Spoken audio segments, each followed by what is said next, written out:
یہ قرآن. اب قرآن کی فصاحت و بلاغت ایسی ہے. اب ہمارے حضور جس زمانے میں تشریف لائے وہ زمانہ وہ دور جو ہے جاہلیت کا تھا. عرب کے لوگ اپنی زبان پر بہت ماہر تھے. وہ اپنی فصاحت و بلاغت کے اوپر بہت اترایا کرتے تھے کہ ہم فصاحت والے ہیں، بلاغت والے ہیں. لیکن حضرات جب صاحب قرآن حبیب رحمان ہمارے حضور صلی اللہ علیہ وسلم جس زمانے میں تشریف لائے وہ زمانہ وہ دور جاہلیت کا تھا. اور حضرات فصحاء عرب اپنی زبانوں پر اپنی فصاحت و بلاغت پر بڑا ہی ناز کیا کرتے تھے اور میدان فصاحت و بلاغت کے شاہسوار سمجھے جاتے تھے. یعنی اپنی زبان کے اوپر ان کو بڑا ناز ہوا کرتا تھا. لیکن اللہ رب العزت نے اپنے حبیب کو ہمارے نبی کو ایک ایسی کامل اور اکمل کتاب عطا فرمائی کہ جس میں ہر زمانے کے لیے ہر قوم کے لیے تمام امراض جسمانی امراض ہو چاہے وہ روحانی امراض ہو تمام امراضوں کے لیے نسخہ شفا ہے. اب دلوں کی صحت کہیں بھی نہیں ملے گی. آپ کسی بھی ماہر ڈاکٹر سے مل جائیے لیکن دلوں کی جو بیماری ہے وہ کہیں سے یہ نسخہ آپ کو نہیں ملے گا. لیکن یہ نسخہ قرآن دے رہا ہے. ظاہری بیماری بھی دور، جسمانی بیماری بھی دور، روحانی بیماریاں بھی دور. اب حضرات جب قرآن نازل ہو گیا، حبیب پر قرآن آ گیا، اب رب کا پاک کلام دیکھیے.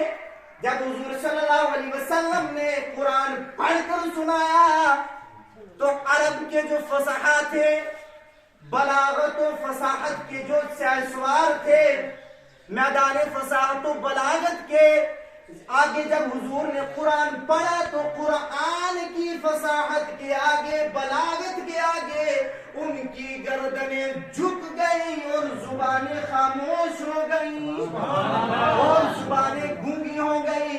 جب رب کا قرآن فصحاء عرب نے سنا، عرب کے آگے جب حضور نے قرآن پڑھا تو اس کی فصاحت و بلاغت کے آگے ان کی زبانیں تو خاموش ہو ہی گئی لیکن جسم سے جان بھی نکل گئی. سبحان اللہ. اب اس کا ترجمہ عاشق خیر الورا سید اعلیٰ حضرت نے یوں کیا کہ یا رسول اللہ جب آپ نے قرآن سنایا تو آپ کے آگے تیرے آگے یوں دبے. سبحان اللہ. بڑے اترا رہے تھے، جو بڑے خوش ہو رہے تھے، جو فصحاء عرب کے شاہسوار بنے ہوئے تھے. لیکن اعلیٰ حضرت فرماتے ہیں تیرے آگے یوں دبے لچے فصحاء عرب کے بڑے بڑے. سبحان اللہ. تیرے آگے یوں دبے لچے فصحاء عرب کے بڑے بڑے، کوئی جانے منہ میں زبان نہیں بلکہ جسم میں جان نہیں. حضرات جب فصحاء عرب نے رب کا قرآن سنا تو زبانیں خاموش ہو گئی. قرآن مجید کی عظمت فصاحت و بلاغت کے سامنے لرزہ بر اندام ہو کر یا تو قرآن کریم کے کلام الہی ہونے کا اقرار کر کے مشرف با اسلام ہو جاتے یا قرآن کی شان عظمت فصاحت و بلاغت کا اعتراف کر کے اپنی عاجزی کا اعلان کر دیتے. سبحان اللہ. اب حضرت قرآن کا اعجاز دیکھیے. اب قرآن فصحاء عرب نے سنا لیکن اس کا اعجاز کیسے ہوا؟ حضرت جبیر بن مطعم رضی اللہ تعالی عنہ یہ بھی فصحاء عرب میں شمار کیے جاتے ہیں. ایک دن حضور کی بارگاہ میں تشریف لے آئے.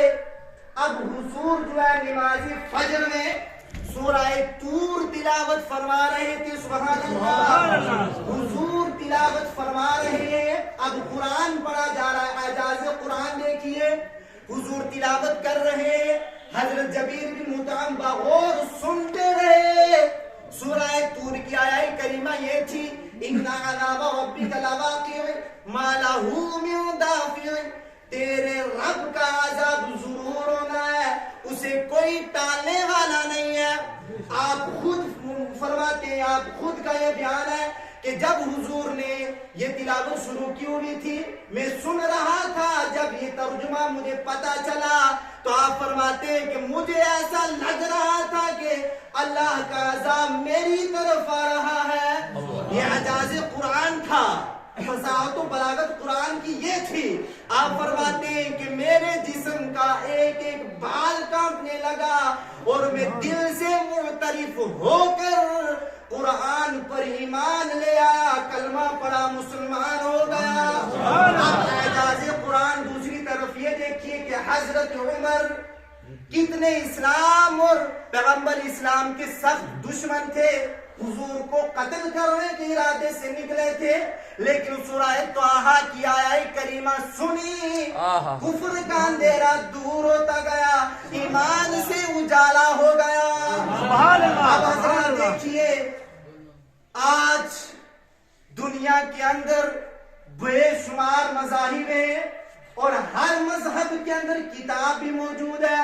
ہر مذہب کا ماننے والا اپنے مذہب کی حقانیت کے لیے، سچائی کے لیے، ثبوت کے لیے کوئی کتاب پیش کرتا ہے اور یہ کہتا ہے کہ یہ ہمارے مذہب کی حق اور سچ کتاب ہے۔ لیکن حضرات دیکھیے، تورات شریف بھی نازل ہوگی، انجیل بھی نازل ہوگی، زبور بھی نازل ہوگی، یہ بے شک منزل من السماء ہے، آسمانی کتابیں ہیں، لیکن آج وہ غلط سلط سے پاک نہیں ہے۔ وہ آسمانی کتابیں جو ہیں ان کے اندر تحریف کر دی گئی، وہ کتابیں آج قابل اعتبار نہیں ہے۔ اب اس دور کے اندر کوئی بھی کتاب حق اور سچ کتاب نہیں ہے، صرف قرآن مجید ہی ایسی کتاب ہے جو حق ہے، جو سچ ہے۔ سبحان اللہ۔ 1400 برس سے آج تک قرآن کا ایک حرف بھی نہیں بدلا، سب حرف محفوظ ہے، ایک حرف تبدیل نہیں ہوا، نہ ہی بدلا گیا، نہ ہی بدلا جائے گا۔ رب نے فرمایا اِنَّا نَحْنُ نَزَّلْنَا الذِّكْرَ وَإِنَّا لَهُ لَحَافِظُونَ، ہم ہی اس قرآن کو اتارنے والے ہیں اور بے شک ہم خود اس کے نگہبان ہیں۔ اور حضرات، یہ ایک قرآن ایسی کتاب ہے کہ جو ہمیشہ ہر شخص کے لیے ہدایت تھی اور ہر زمانے میں ہر شخص کے لیے ہدایت رہے گی، اور مذہب اسلام کے لیے سب سے بڑی مضبوط اور عظیم دلیل جو ہے وہ قرآن ہے، اور آقا کریم صلی اللہ علیہ وسلم کے بے شمار معجزات میں سے ایک عظیم الشان معجزہ ہے۔ سبحان اللہ۔ اب حضرات دیکھیے، آپ کسی بھی مذہب کی کتاب اٹھا کر لائیے، سامنے رکھیے اور اس سے سوال کریے، کیا کتاب تیرا نام کیا ہے؟ تو کہاں سے آئی ہے؟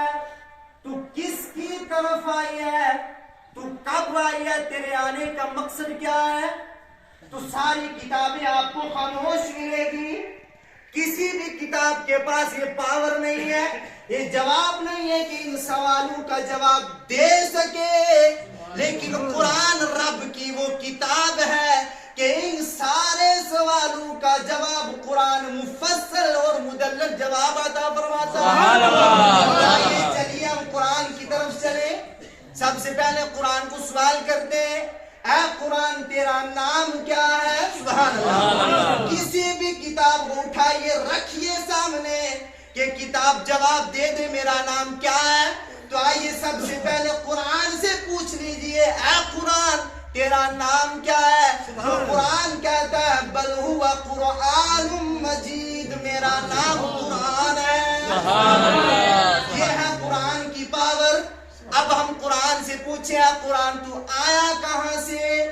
تو قرآن کہتا ہے تنزیل من رب العالمین، میں رب العالمین کی طرف سے آیا، یہ اپنے رب کی طرف سے آیا ہوں۔ آپ سوال کریے کسی بھی کتاب سے۔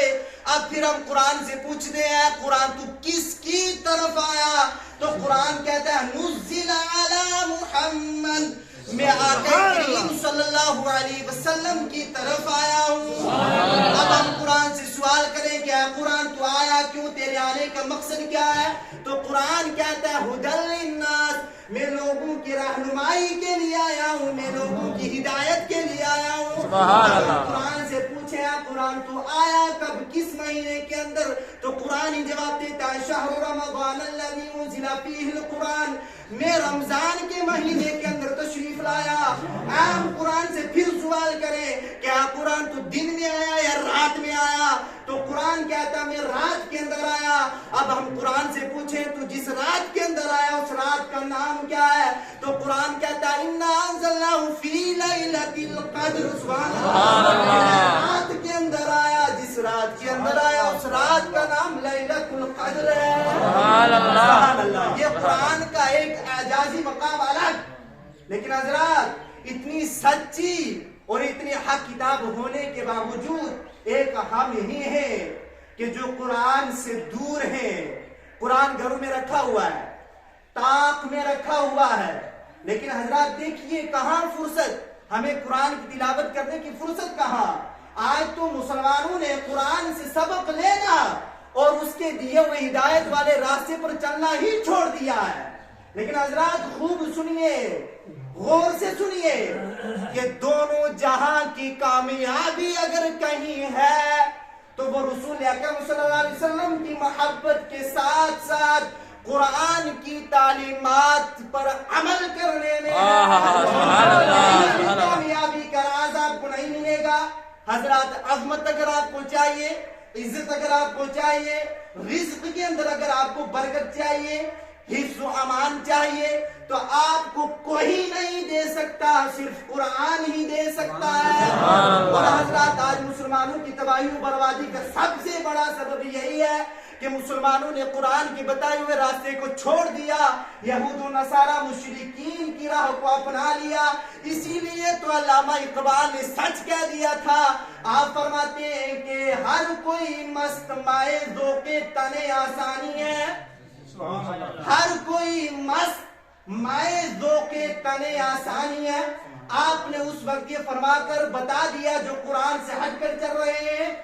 آپ فرماتے ہیں ہر کوئی مست مائے ذوق تن آسانی ہے. پھر سوال کیا تم مسلمان ہو جو قرآن ہٹ گیا. آپ فرماتے ہیں کہ تم مسلمان ہو, یہ انداز مسلمانی ہے. قرآن کو چھوڑ دیا, یہود و نصارہ کے راستے پر چلے, ہر طریقے سے آپ نے قرآن کو چھوڑ دیا. تم مسلمان ہو, یہی قرآن آج ہم سب سے بھی سوال کر رہا ہے کہ تم مسلمان ہو, یہ انداز مسلمانی ہے. پھر آگے فرماتے ہیں کہ حیدری فقر ہے نہ دولت عثمانی ہے.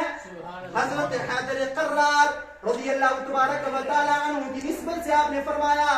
پھر آپ فرماتے ہیں کہ دولت عثمانی, حیدری فقر ہے نہ دولت عثمانی ہے. کیا تم کو اسراف سے نسبت روحانی ہے؟ ہم کو اپنے اسراف سے کیسی نسبت روحانی ہے کہ دولت عثمانی ہمارے پاس یہ ہونی چاہیے کہ اگر اللہ رب العزت نے کسی طریقے سے نوازا ہے تو دین اسلام کی خدمت کے لیے, اپنے ہر کام کے لیے نہیں بلکہ اسلام کی خدمت کے لیے اپنی دولت کو خرچ کرنا چاہیے. پھر آپ نے آخر میں فرمایا کہ وہ معزز تھے, وہ زمانے میں معزز تھے مسلمان ہو کر. سبحان اللہ. اور ہم تاریخ ہوئے اور ہم خوار ہوئے تاریخ کے قرآن ہو کر. لیکن حضرات دیکھیے, آئیے ہم قرآن کی طرف پلٹے ہیں کہ قرآن نے کون سا راستہ ہمیں بتایا ہے. قرآن کے ساتھ حضرات جڑ جائیے. اور حضرات آج ہم بہتر اپنے آپ کو حضور کہلائیں, لیکن بہتر کون ہے؟ خیرکم من تعلم القرآن وعلمہ. ہم آج اپنے بچوں کو کچھ بھی بنا دیں, بڑے بڑے اسکالر بنا دیں, بڑے ڈاکٹر بنا دیں, لیکن جو حضور نے فرما دیا بہتر صحیح کون ہے, اچھا کون ہے. آج اگر کوئی باپ اپنے بیٹے کو کہے کہ میرا بیٹا بہت اچھا ہے, بہتر ہے, لیکن نہیں, قرآن حضور نے فرما دیا کہ جو قرآن پڑھتا ہے، جو قرآن پڑھاتا ہے، وہ تم لوگوں میں بہتر ہے. سبحان اللہ. اور حضرات قرآن پڑھیے، قرآن کی طرف آئیے، قرآن کو پڑھو بھی، اپنے بچوں کو پڑھاؤ بھی، تب جا کر ہر کامیابی کا جو راز ہے آپ کو ملے گا. اور حضرات قرآن پڑھ کر اپنے سینوں میں بسا لینا، اپنے دلوں کو جو ہے قرآن کی روشنی سے جگمگا لینا، یہ اللہ کا بڑا کرم ہوتا ہے. اب حضرات اگر کوئی سینے کے اندر قرآن محفوظ کر لے، حافظ قرآن بن جاتا ہے، پھر کرم کیا ہوتا ہے؟ حضور فرماتے ہیں فمن اکرمہم فقد اکرمنی، جس نے حافظ قرآن کی قدر کی اس نے میری قدر کی. سبحان اللہ. تو اپنے بچوں کو قرآن کا عامل بنائیے، فیضان قرآن سے مالا مال کرائیے، عالم دین بنائیے، حافظ قرآن بنائیے. اور حضرات جو عالم قرآن بن جائے تو وہ مقرب فرشتوں کی دعاؤں کے زمرے میں آ جاتا ہے. سبحان اللہ. وہ مقرب فرشتوں کے ساتھ گنا جاتا ہے. تو آئیے حضرات قرآن کی طرف پلٹیے. جب ہم قرآن کی طرف آئیں گے ہمارے سب معاملات بہتر ہو جائیں گے. تو حضرات اب ہم نے قرآن کے تعلق سے سنا کہ قرآن ہی پر چلنا ہے. اب حضرات آخر میں آپ حضرات کو یہ پیغام دے دوں کہ قرآن ارشاد فرماتا ہے انما یعمر مساجد اللہ من آمن باللہ والیوم الآخر. اللہ کے گھروں کو وہی لوگ تعمیر کرتے ہیں جو اللہ پر ایمان اور قیامت کے دن پر ایمان رکھتے ہیں. سبحان اللہ. تو آئیے اسی آیت کے زمرے میں میں آپ حضرات سے گزارش کروں گا کہ یہ آپ کی جو جامع مسجد ہے اس کی جو ہے تعمیر جدید کے لیے ہم نے آپ